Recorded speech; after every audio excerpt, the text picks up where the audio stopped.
Assalamualaikum warahmatullahi wabarakatuh. Bismillahirrahmanirrahim. Alhamdulillah wa syukurillah wala haula wala quwwata illa billahil aliyil azim. Amma ba'd. Saudara-saudaraku kaum muslimin rahimakumullah. Kembali di sini Analisa Madya akan mereview ulang ya mengenai sanggahan dari sang debater ini, mengenai diskusi yang tadi malam atau sebelumnya yang antara Ustadz Nandar dan sang debater itu sendiri. Mari kita simak dulu argumen dari sang debater ini setelah berdiskusi antara dia dengan Ustadz Nandar. Mari kita simak dulu ya. Nabi Isa menikah dan mempunyai anak namanya Yustus. Apalagi di dalam Al-Quran. Tidak main-main kawan. Itu sudah tingkatan Tuhan yang maha tahu. Bisa dikalahkan si Nandar, bala-bala, bili-bili, bolo-bolo. Saya nggak tahu lagi harus bilang apa kawan. Ya, cuman ya kita doakan agar si Nandar ini waras. Tadi saya lihat dia ada stres sekali di bawah tekanannya, sehingga dia membacakan ayat itu sampai suaranya lari ke simpang 8, ke belok 8 ya kan. Sesudah itu wajahnya stres, dia nggak bisa jawab apa. Akhirnya apa yang dia lakukan? Dia berbohong lagi, mengarang bebas. Yustus dia bilang masih 4 tahun, masih kecil, sudah diangkat untuk pemilihan rasul. Apa bisa anak 4 tahun diangkat pemilihan rasul? Tak bisa. Dia mengatakan 4 tahun aja sudah asumsi, karena baik di dalam Bible pun tak ada ayatnya, apalagi dalam Al-Quran. Akan tanggapin dulu argumen dari sang debater ini mengenai hasil dari perdebatan sebelumnya itu antara Nanda dan Rudi masalah pernikahan Yesus itu. Ada 2 tema atau 2 topik yang belum bisa dijawab atau belum terjawabkan oleh sang debater ini. Yang statement opening yang pertama itu mengenai peristiwa Yesus disentuh seseorang yang bukan muhrim, atau Yesus diciumin, diminyakin atau diurapin oleh seorang perempuan yang bukan muhrim. Padahal di dalam ajaran Islam itu jelas mendekati perzinahan. Dalam Kristen pun sebenarnya memandang dengan penuh nafsu aja itu sudah digolongkan perzinahan. Artinya Yesus sendiri melarang orang itu melakukan perzinahan.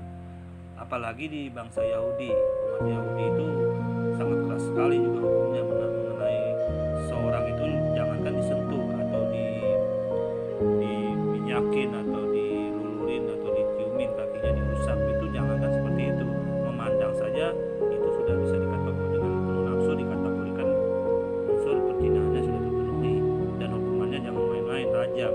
Apalagi posisi Yesus itu sendiri sebagai tokoh, sebagai nabi, sebagai rasul, dalam tanda kutip loh ya, orang umat Kristen juga menganggap mereka sebagai Tuhan Yesus itu.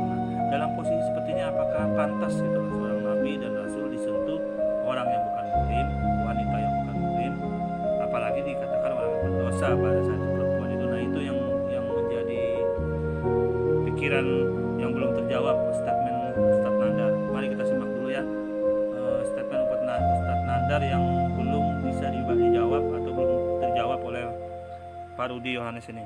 Ini buktinya yang belum terjawab ya. Oke. Tampilkan dulu rule dialog kita saat ini seperti apa gitu. Rule dialognya. Namun sebelum kita menampilkan rule-nya sambil menunggu, oke, ternyata sudah ada. Nah, ini session pertama. Session pertama setiap narasumber diberikan waktu masing-masing selama 5 menit untuk menyampaikan opening statementnya. Silakan nanti mau Bang Rudi atau Bang Nandar silakan gitu. Kita persilakan untuk dibicarakan oleh kedua belah pihak. Session kedua ya, narasumber mendapatkan waktu selama 2 menit bertanya dan 5 menit untuk memberikan jawabannya. Begitu pula selanjutnya terus berulang sampai hal yang disepakati. Dan session ketiga, session di mana hal ini perlu diakhiri, yaitu masing-masing yaitu pihak memberikan closing statementnya itu selama 5 menit. Oke, bagaimana Bang Nandar, Bang Rudi, ada yang bertanyakan? Perasaan sudah dirubah nggak sama Gerham Mualaf ini? Ada kemarin ku dengar Beatle-nya ada juga, ini nggak pakai itu? Nggak ada, karena Oke. silakan aja sih kalau mau betul atau nggak silakan. Kita hanya memfasilitasikan Nggak usah, fasilitas. nanti si Nandar apa terkencing-kencing dia. Oke. Nah, bentar. Oke, nah, ya teman-teman jangan lupa gitu kan untuk subscribe selain channel Gerham Mualaf itu Yonatan Nandar, Peta Buyung, Timo Koriban, Edi Prayito, Aristo Channel, Akademi Kristologi, Kristologi Center, Alwan TV dan Eza Rafleza, di mana dari setiap tayangan yang ada itu sudah disiarkan dan satu-satunya di Indonesia yang pertama kali menayangkan tentang debat Islam Kristen dan juga kajian. Oke, mari kita mulai. Siapa yang mau dimulai? Apakah pihak Islam dulu atau Kristen dulu? Silahkan. Si Nandar yang punya KW, si Nandar yang mulai. Oke, silakan Bang Nanar. Waktu selama 5 menit. Waktu berjalan, silakan berikan opening statement-nya. Waktu. Di sini ya yang belum terjawab oleh Sang Rudi mengenai peristiwa Yesus tersebut disentuh atau diminyaki, dicumi oleh seorang wanita yang bukan muhrim. Nah, ini apakah dibenarkan di dalam ajaran mereka itu, sedangkan orang Yahudi itu sudah melaknat atau dirajam kalau dalam posisi seperti itu. Sedangkan di ajaran Kristen pun Yesus melarang memandang saja kalau dalam penuh nafsu itu perbuatan zina, apalagi sampai disentuh perempuan yang bukan muhrim. Ini yang belum dijawab oleh sang debater gitu loh. Ini ya, kita lihat statement yang belum terjawab oleh sang debater. Dimulai. Tarik, Mang. Assalamualaikum warahmatullahi wabarakatuh. Alhamdulillah, hamdan kasiron thayyiban mubarakan fi, wassalatu wassalamu ala nabiyina Muhammadin wa ala alihi wa ashabihi ajmain, amma ba'd. Terima kasih kepada Gerham Mualaf yang telah memfasilitasi perdiskusian kita sore hari ini antara saya dengan sang debater. Nah, pada kesempatan kali ini saya akan menyampaikan bahwa Yeshua HaMasyiah itu menikah, bahkan memiliki anak, bahkan poligami. Cuma untuk pembahasan poligami tidak akan kita ungkap di sini. Kita selesaikan dulu saja Yesus menikah atau tidak. Allah Subhanahu wa taala berfirman, "Walaqad arsalna rasulan qablika ja'alna lahum azwajan wa dzurriyyah." Ya, sesungguhnya kami telah mengutus para rasul sebelum kamu Muhammad dan mereka itu menikah, bahkan mereka itu punya anak keturunan, ya. Dan setelah saya eksplorasi Bible, ternyata Yesus menikah sebagai. Nah, di sini sudah sangat jelas ya, dasar yang disampaikan Ustadz Nandar itu ada dasarnya, surah Ar-Ra'd ayat 38. Nah, itu kan sudah sangat jelas menunjukkan bahwa rasul-rasul sebelum Nabi Muhammad itu mempunyai istri dan anak. Ini dulu yang perlu dipahami oleh umat terjemahan ini, dasarnya ini gitu loh. Jadi dasar ini menunjukkan bahwa nabi-nabi, rasul-rasul, nabi dan rasul sebelum Nabi Muhammad itu mempunyai istri dan anak, dengan berangkat dari ayat Ar-Ra'd ayat 38 ini gitu loh. Hanya saja namanya istri-istri para nabi ini tidak disebutkan. Istri-istri para nama-nama para nabi dan rasul yang disebutkan dalam surah Ar-Ra'd ayat 38 tidak disebutkan. Ya, akan tetapi dipastikan mereka mempunyai istri dan anak gitu loh. Itu dipastikan dulu masalah itunya, ya. Dan perlu dipahami kembali, ini sering diputarbalikan juga oleh umat terjemahan bahwa mereka tidak memahami arti nabi dan rasul di dalam Islam. Nabi dan rasul itu berbeda. Nabi belum tentu rasul. Kalau rasul pasti nabi. Kalau nabi itu orang yang mendapat wahyu dan firman dari Allah, tetapi dia tidak wajib untuk menyampaikan kepada umat. Itu nabi. Kalau nabi banyak tersebar. Jadi yang disebutkan di dalam perdebatan ada nabi ini, nabi ini, itu belum tentu rasul dalam menurut Islam. Belum tentu rasul menurut Islam. Nah, sedangkan rasul itu adalah orang yang mendapat wahyu firman dari Allah, mempunyai kitab suci diturunkan oleh Allah, dan diwajib menyampaikan kepada umatnya. Nah, jadi hanya beberapa saja sebenarnya rasul itu bisa diidentifikasi siapa-siapa saja orangnya. Nah, bila melihat merujuk dari surah Ar-Ra'd ayat 38, otomatis Nabi Musa itu termasuk rasul, nabi dan rasul, karena dia diwahyukan, mempunyai kitab, dan itu wajib dia menyampaikan kepada umatnya. Terbukti bahwa bangsa Yahudi itu umatnya, ya. Kemudian nabi yang lain itu nabi Solomon. Nah itu kan dia diturunkan juga. Nabi Solomon, Nabi Jalur, Nabi Daud itu sebagian mereka diturunkan kidung-kidung agung atau kitab Zabur. Nah itu juga wajib menyampaikan kepada umatnya. Dia termasuk golongan daripada rasul. Nah ini yang penting banget nih. Yesus atau Isa Al-Masih itu juga dia dikategorikan sebagai rasul. Karena apa? Karena beliau adalah diwahyukan Allah dengan firman-Nya juga, dan mempunyai kitab diturunkan juga namanya Injil, dan umatnya yaitu Nasrani. Nah dalam posisi seperti ini juga maka sangat kuat identifikasinya bahwa yang mempunyai rasul-rasul dan para istri rasul itu termasuk golongannya Yesus Isa ini gitu, menurut surah Arad ayat 38. Nah tinggal penggaliannya saja.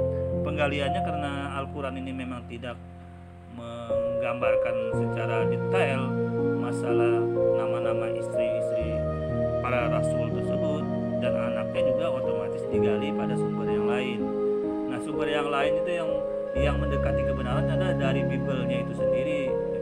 Walaupun Bible yang dikatakan sang debater itu kenapa diambil di Bible, karena memang itulah informasi yang sangat terkuat di dalam Bible itu. Nah di dalam Islam memandang Bible atau Injil menurut Islam itu tidak menyalahkan juga, tidak membenarkan, karena ada hal-hal di dalam Bible itu yang dirubah-rubah gitu.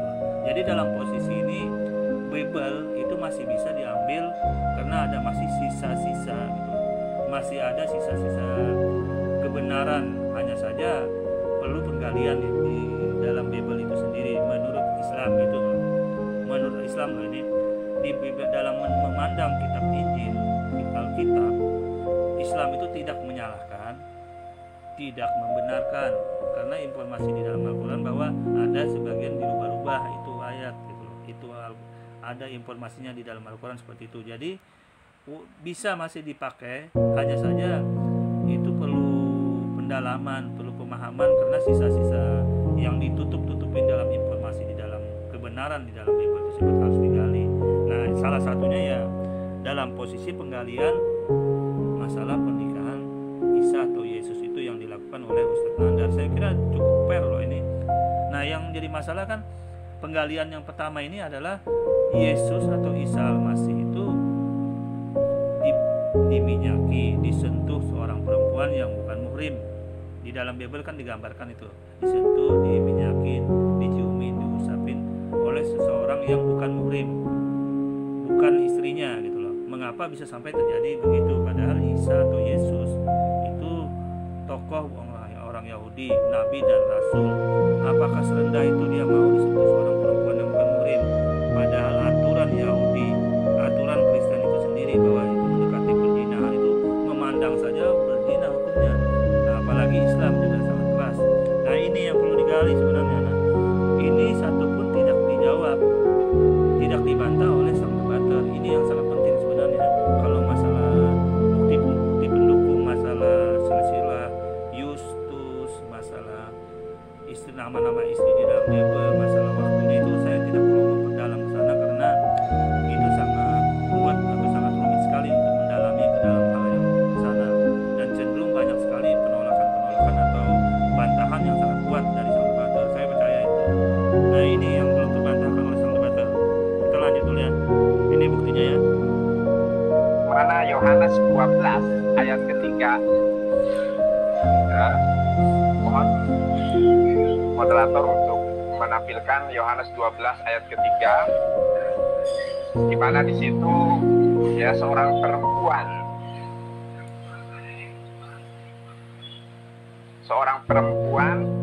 maka Maria di sini maksudnya adalah Maria Magdalena ya, bukan Maria ibunda Yesus, tetapi Maria Magdalena. Maka Maria mengambil setengah kati minyak nawarestu murni yang mahal harganya, lalu meminyaki kaki Yesus dan menyekanya dengan rambutnya, dan bau minyak semerbak. Sebentar ya, aduh. sebentar, maaf ya. Teman-teman jangan telepon dulu ya. Sampai mana tadi ya? Maria mengambil minyak, oke ya, mengambil minyak dan minyak Yesus dengan minyak yang sangat mahal, ini itu minyak nawarstu. Sekarang tampilkan Lukas ayat 38. Lukas 7 ayat ke-38. Lukas 7 ayat ke-38. Bentar ya guys. Nah, sambil mengenangis, ia pergi berdiri di belakang Yesus dekat kakinya. Ia membasahi kakinya itu dengan air matanya dan menyekanya dengan rambutnya. Kemudian ia mencium kakinya dan meminyakinya dengan minyak yang wangi itu, yaitu minyak nawarstu. Nah, tradisi Islam, hukum Islam dengan hukum Torah itu sama. Ya, interaksi antara perempuan dan laki-laki itu benar-benar dijaga. Untuk apa? Untuk menghindari pernikahan. Yeshua HaMashiach adalah seorang nabi, seorang rabi, seorang imam, ya, seorang nabi, ya, di mana memegang teguh memiliki keluarga yang terhormat, tidak mungkin bersentuhan, tidak mungkin berinteraksi secara intens, dicium, diseka oleh seorang wanita yang bukan mahram. Dan kalau kita melihat di dalam tradisi Yahudi, ya, tidak mungkin seorang itu meminyaki kecuali dengan orang yang ada hubungan, yaitu hubungan pernikahan. Oleh karenanya teridentifikasi besar bahwa di dalam hal ini, di dalam Lukas 7:38 itu adalah prosesi pernikahan. Kenapa? Nah, ini ya, dari argumen Pak Ustadz Nanda ini sudah sangat jelas. Sang debater pada saat itu tidak ada menjawab dari awal sampai akhir diskusi mengenai urusan masalah yang mendekati perzinahan, yang dia disentuh orang yang bukan muhrim. Yesus tersebut disentuh orang yang bukan muhrim. Nah, ini tidak sama sekali dibantah oleh sang debater gitu loh. Padahal ini kan esensial. Ini kan statement utama dari sang Nandar. Seharusnya mengapa dia mau disentuh seorang perempuan, apalagi dikatakan berdosa, pelacur perempuan tersebut atau bukan muhrim. Nah, itu mengapa? Padahal Yesus sendiri itu sudah melarang orang berbuat zina. Memandang saja seorang perempuan dengan penuh nafsu itu digolongkan berzina. Nah, sekarang dalam posisi seperti ini berarti Yesus tidak sesuai dong dengan omongannya, sedangkan dia sendiri mau disentuh gitu loh, seorang perempuan yang bukan muhrim. Nah, ini yang membuat identifikasi bahwa sebenarnya perempuan itu siapa gitu loh. Nah, ini tidak dibantah oleh sang debater dalam perdebatan itu sampai habis. Malah gontok-gontokan masalah selisih usia, gontok-gontokan masalah waktu time, nama-nama Justus, nama istri-istri Yesus itu sendiri siapa. Nah, itu gontok-gontokannya di situ. Nah, dalam posisi yang sangat penting di sini nggak dijawab gitu. Bagaimana reaksi orang Yahudi dalam posisi apabila seorang laki-laki disentuh perempuan yang bukan muhrim? Bagaimana reaksi seorang Kristen? Apakah dibenarkan diolesi, diciumi, diusap? Padahal memandang saja dihukumin zina gitu loh menurut orang Kristen kan. Nah, apalagi Islam. Nah, dalam posisi ini nggak ada dijawab sama sekali oleh sang Rudi debater. Diskusi yang tadi malam itu dengan Anda. Padahal ini kan statement utama. Ya, kita lanjut dulu ya. Pak Akar, kalau bukan prosesi pernikahan sudah dirajam itu Yeshua HaMashiach. Ya. Jadi ini kalau kita eksplorasi, kita bandingkan Yohanes 12 ayat 3, Lukas 7 ayat 38 itu adalah prosesi pernikahan, bukan prosesi pertobatan. Karena di dalam adat Keyahudian tidak ada prosesi pertobatan, harus dicium, mencium, kemudian meminyaki dengan lawan jenis, tidak. Saya yakin Yeshua HaMashiach tahu betul tentang hukum Torah, bagaimana interaksi laki-laki dan perempuan. Dari perspektif Al-Quran, Islam maupun perspektif Bible dalam hal ini, Yesus sudah menikah. Wallahu a'lam bishawab. Demikian opening statement saya, tidak panjang lebar. Coba lihat ya. Nah, ini sebenarnya intinya kan cuma di situ. Isi perdebatan yang sebenarnya harus dibantah oleh sang debater, tidak melebar ke sana kemari. Sebenarnya itu cuma ya bagian-bagian yang sudah nggak terlalu penting. Intinya kan di sini masalah unsur-unsur yang mendekati perzinahan, wanita yang bukan muhrim, dan itu sebenarnya bisa sangat mendukung arahnya ke bahwa memang Yesus atau Nabi Isa sendiri itu ternyata tidak mungkin melakukan itu kalau pada orang yang bukan muhrimnya. Sebenarnya ini yang perlu dibantah oleh sang debater. Tapi ya itu tadi kita lihat argumen sang debater masalah ini. Kan demikian, ya. Jadi kawan-kawan, itulah yang terjadi hari ini, ya. Dan saya tadi sudah siap-siap saya sudah mencari kiblat di mana, ya. Begitu dia bisa menemukan nama istri pertama Nabi Isa, nama istri kedua Nabi Isa, saya buktikan. Karena di ayat itu katakan istri-istri, ya. Dari hadis silakan ambil, kan tidak masalah. Dari kitab-kitab Islam silakan ambil. Oke. Nah, sebenarnya kalau masalah itu sang debater, masalah nama-nama istri Yesus, istri anaknya, sebenarnya kalau mau digali, rasul-rasul sebelumnya juga Al-Quran tidak tahu istri-istri. Misalkan disebut juga kan istri Nabi Musa, istri para Nabi Musa, kan Al-Quran kan mengatakan istri para rasul. Nah, di Al-Quran juga tidak menyebutkan istri Nabi Musa. Nah, dan itu bisa digali pada Bible itu sendiri, siapa istri Nabi Musa, kan sudah sangat jelas. Terus istri Rasul Abraham, ya. Nah, Al-Quran juga di situ tidak ada menyebutkan nama-nama istri Abraham di dalam Al-Quran. Nah, dalam posisi ini sebenarnya itu sangat jauh sekali pelebaran maknanya. Sebenarnya ini sudah sangat jelas bahwa Al-Quran sudah menjelaskan bahwa nabi-nabi dan para rasul-rasul sebelum Nabi Muhammad itu mempunyai istri dan anak. Itu sudah sangat jelas. Itu dulu patokan dasarnya. Mengenai namanya dan nama anaknya memang tidak dijelaskan di Al-Quran. Jadi kalau Anda mencoba mencari situ memang tidak ada. Begitu juga istri-istri dan nama anak-anak para nabi dan rasul, Nabi Musa, Abraham, yang disebutkan juga Al-Quran itu. Kan rasul kan bukan hanya Nabi Isa atau Yesus. Musa kan nabi dan rasul juga, Abraham nabi dan rasul juga. Nah, dalam posisi seperti itu sudah sangat jelas bahwa Al-Quran hanya bicara secara umum. Intinya menjelaskan bahwa ada mereka para nabi dan rasul sebelum Nabi Muhammad itu mempunyai istri-istri dan anak. Itu dulu yang gambaran, bahkan dia menyebut istri-istri loh. Ini berarti gambarannya lebih dari satu sebenarnya, tapi itu penggaliannya urusan nantilah, penggalian masalah itu, yang masalah istri-istri yang berunsur poligaminya juga ada di situ. Nah, oleh karena itu sebenarnya tidak elegan juga mencari nama-nama seperti yang disampaikan sang debater masalah seperti itu. Memang tidak ada disebutkan di Al-Quran seperti namanya khusus, karena Al-Quran itu bicara secara umum, ya, bicara secara umum.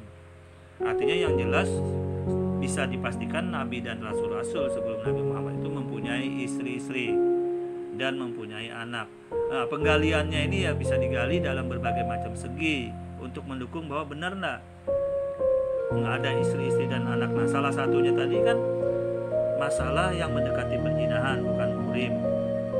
Nah, kenapa kok bisa sampai disentuh Yesus itu dengan seorang perempuan yang bukan muhrim? Itu penggaliannya. Nah, ini nggak dibantah oleh sang debater. Dari awal perdebatan sampai akhir nggak dibantah. Berarti kan ini jadi ngambang. Posisi Yesus dalam posisi ini ngambang. Dia melarang orang berbuat zina, mendekati zina, bahkan memandang perempuan dengan nafsu itu digolongkan berzina. Sedangkan dia membiarkan dirinya disentuh seorang perempuan yang bukan muhrim. Nah, ini kan mengambang posisi seperti ini. Nah, ini nggak ada dijawab oleh sang debater. Kita lanjut dulu. Maka saya bilang, dari mana lagi saya harus menyuruh kau untuk membuktikan itu? Saya nggak tahu lagi. Justru saya yang kehilangan akal.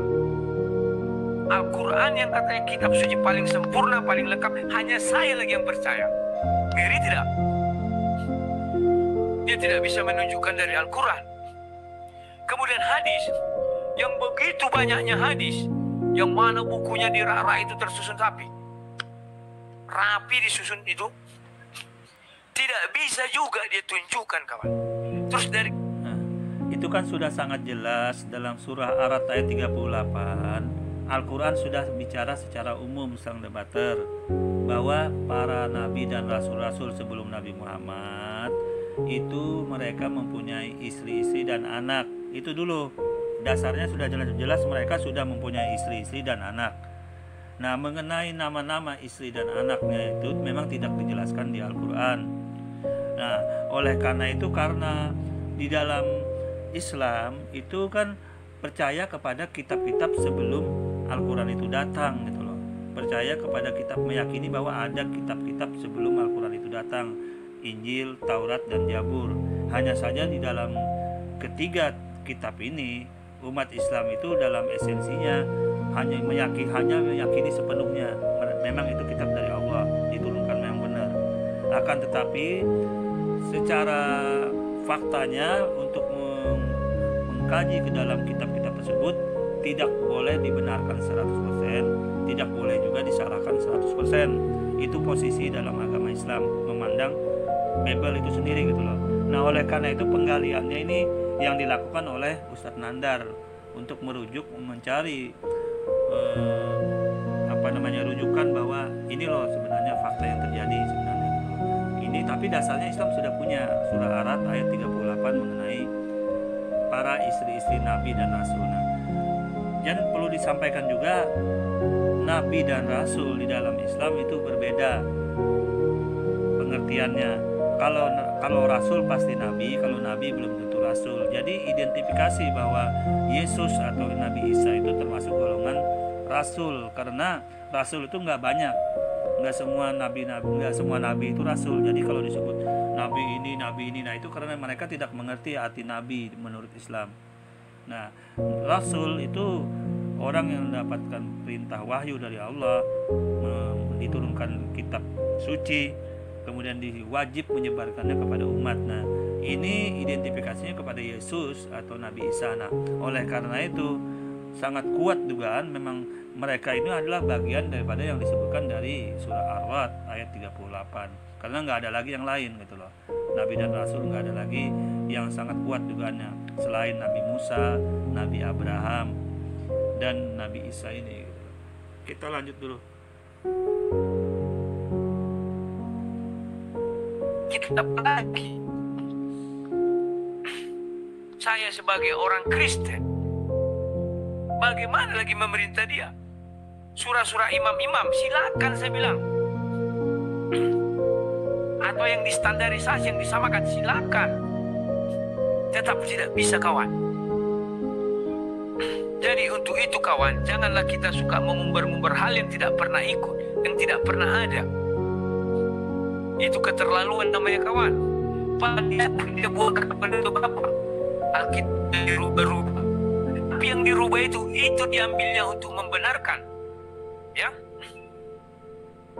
isi Al-Quran kan lucu. Dia bilang sudah dirubah-rubah, ya kan? Surah 13 ayat 38 untuk membenarkan itu. Yang dirubah tadi katanya itu diambilnya. Ya, kawan, perhatikan baik. Yesus bertemu dengan Maria Magdalena umur berapa tahun? Ya kan? Hakikatnya itulah bukti pernikahan. 3 hari sebelum Yesus disalibkan. Sudah. Apa mungkin secepat itu pernikahan? Coba lihat ya. Di sini sang debater malah membicarakan masalah waktu. Padahal yang sangat esensial sekali di dalam hal ini merujuk kepada statement Ustadz Nandar yang awal, itu masalah dia disentuh sama perempuan.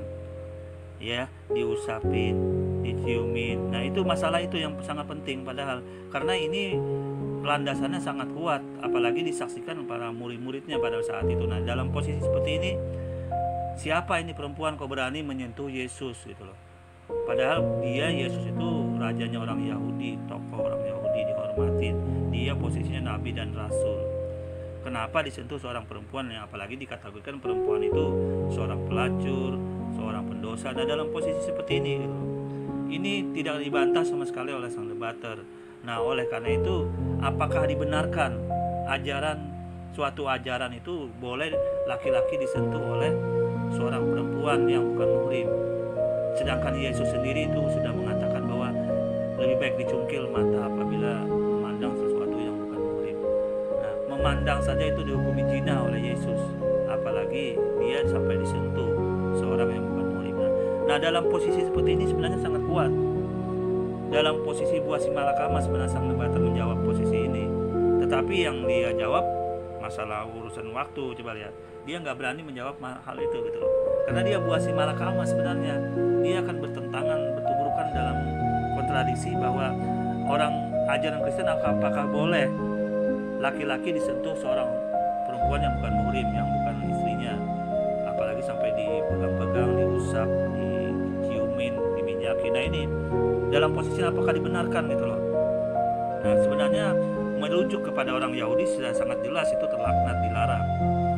Ya Kristen pun sebenarnya sangat keras masalah ini. Nah, kenapa dengan mudahnya Yesus membiarkan dirinya, apalagi dia tergolong tokoh gitu loh. Tidak dijawab oleh sang debater sampai saat ini. Sampai habis diskusi tidak dijawab. Dan itu dilakukan di tempat orang kusta. Baca itu baik-baik di Matius maupun di Yohanes itu. Sudah. Setelah itu 3 hari 3 malam Yesus dalam perut bumi. Baru adalah hari ke-6. Sesudah itu 40 hari Yesus menunjukkan wajah kepada murid-murid. Sudah 46 hari. Ya. Pas hari Pentakosta, tiba-tiba katanya Yesus sudah berumur 4 tahun. Dan bisa diajak untuk pemilihan rasul. Mana bisa begitu kawan? Dan kuncinya Yesus kalah. Kalau memang gara-gara wah ini anak Yesus ini harus ikut.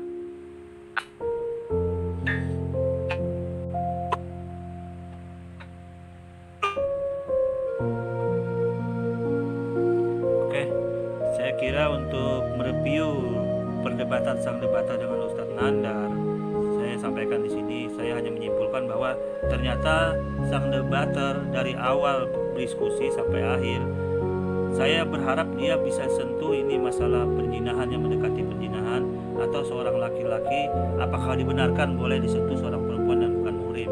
Karena ini akan bertentangan, berkontradiksi sendiri dengan isi Bible yang disampaikan oleh Yesus itu sendiri gitu loh. Tetapi saya berharap itu keluar dari mulut sang debater. Tetapi sampai habis perdebatan tidak ada satupun yang keluar dari mulut sang debater masalah ini.